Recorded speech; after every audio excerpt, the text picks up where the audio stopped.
Of the city of Mangaung, and different headlines have come into my head. Things such as the day the ANC came to Mangaung, the day the ANC took over Mangaung, the day or the week the ANC delegates from all over the country descended on Mangaung. I don't know how the municipal manager of this city has characterized this. She's here to talk to us about this a little bit. Sibongile Mazibuko, good morning to you. Good morning, Vuyo, and good morning to your viewers. Welcome. Thank you for joining us. So, how has the city of Mangaung been for the past week?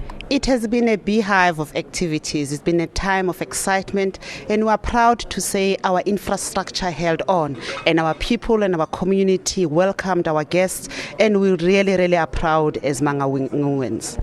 Now, you talk interestingly about infrastructure, because I was thinking about it. There was no load shedding at any point. There was not, I didn't hear of any point where maybe the sewage system was blocked because it was so difficult. How did you spend a lot of time planning for this?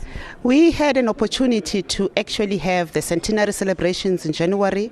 We now, at the end of the year, had the conference. The centenary celebrations were the mother of all parties. We actually had 100,000 visitors in our city. Our infrastructure held on even then.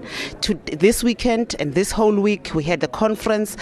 Over and above the delegates of the African National Congress flowing into our city, we had visitors, we had supporters, we had international guests. But our infrastructure held on. This is a city that can proudly say we actually hosted an event-free, and there was never any load shedding. There was never any lights that were off. There was never ever any sewer blockage, and I'm very proud as the municipal manager of this city to say we had pulled a big one. Yeah. Just looking at the impact of a conference such as this on an economy here, so you were able to reflect on the celebrations at the beginning of the year. How much money flowed into the economy of Mangaung, and from this one, how much money has come into the system?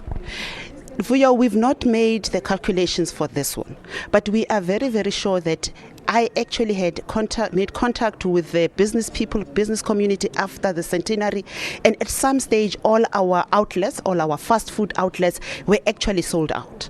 At Makufe, we also had, which was in October, we had a situation whereby all our outlets, all our fast food outlets were actually dry. The bed and breakfast areas, which are actually quite many in this particular city. We also had homestays. In fact, on the first day of conference, I personally was driving around trying to seek additional accommodation and persuading some of the facilities that were actually still not occupied to be occupied. And I can definitely believe that when we do a recon of what has been the financial flow and financial benefit of this event to the city of Mangaung, we can actually say our business community has benefited immensely.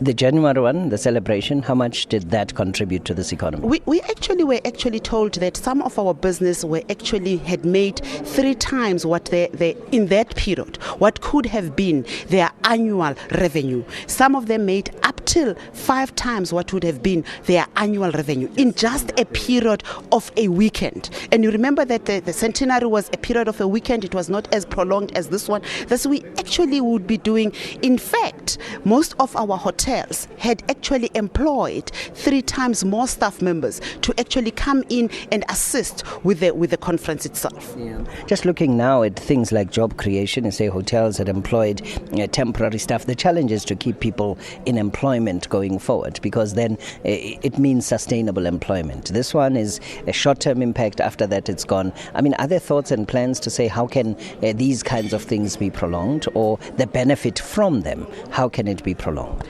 The mayor of the city of Mangaung, Councillor Manyoni, has actually consolidated the gains that we've had for the centenary and for this conference. You know that we've unveiled the biggest statue on Neville Hill, the statue of Nelson Mandela. We've renamed the airport to Pram Fisher International Airport. We are actually consolidating our tourism route of the city of Mangaung, and we believe that anyone who's come to Mangaung at this time of the conference and of the centenary has actually would come back again. We also have quite a number number of international visitors who've actually now have experienced what this city is all about, and we're sure that they would actually make this city their destination. You know, Mangaung has an advantage of its location. It's just a midpoint to every part of the country, and that must actually be exploited. Thank you very much. Sibongile Mazibuko is municipal manager here in the city of Mangaung. You may have been here for conference, you may have been here to support, or whatever may have brought you here. Why don't you tell us about it? Tweet at Mbuli Vuyo, at Leanne Manners, at Peter Ndoro. 33726 is the text message line where you can reach.